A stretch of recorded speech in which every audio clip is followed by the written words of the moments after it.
Santiago বার্নাবিউতে এমবাপ্পের জোড়া গোলে পিছিয়ে পড়েও অলিম্পিক মার্সেইকে ২-১ ব্যবধানে হারাল রিয়াল। স্বদেশি ক্লাবকে হতাশায় ডোবাতে ফরাসি তারকা দুটি গোলই করেছেন পেনাল্টি থেকে।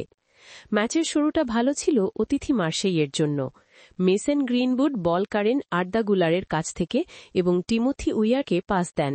তিনি ঠান্ডা মাথায় গোলরক্ষক থিবো কোর্তোয়ার পাশ দিয়ে বল পাঠান জালে।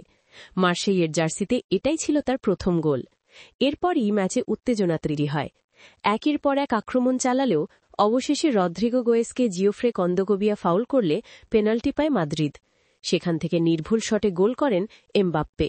দ্বিতীয় হাফে ৭২ মিনিটে ম্যাচের রং পাল্টে যায় দানি কারবাহালের কারণে। মেজাজ হারিয়ে মার্সেইয়ের আর্জেন্টাইন গোলকিপার হেরানিমো রুইকে মাথা দিয়ে সজোরে আঘাত করেন। রুই সঙ্গে সঙ্গে মাঠে লুটিয়ে পড়লে রিয়াল অধিনায়ক কারবাহালকে লাল কার্ড দেখান বসনিয়ান রেফারি ইরফান পেইতো। ১০ জনের দলে পরিণত হওয়ার পর রিয়াল বেশ চাপে পড়ে যায়। তবুও নাটক বাকি ছিল। ভিনিসিয়াস জুনিয়রকে থামাতে গিয়েছিলেন মার্সেইয়ের ডিফেন্ডার ফাকুন্ডো মেডিনা। রেফারির মনে হয় বল লেগেছে হাতে, পেনাল্টির বাঁশি বাজান তিনি। পেনাল্টির সুযোগ কাজে লাগিয়ে নিজের ও দলের দ্বিতীয় গোল করে রিয়াল সমর্থকদের আনন্দে ভাসান এমবাপ্পে। অবশ্য এই পেনাল্টি নিয়ে সামাজিক যোগাযোগ মাধ্যমে বিতর্কের ঝড় বয়ে যাচ্ছে। ম্যাচ শেষে মার্সেই কোচ দাবি করেছেন এটা কোনোভাবেই পেনাল্টি না। ভিডিওটি ভালো লাগলে লাইক, কমেন্ট এবং সাবস্ক্রাইব করতে ভুলবেন না।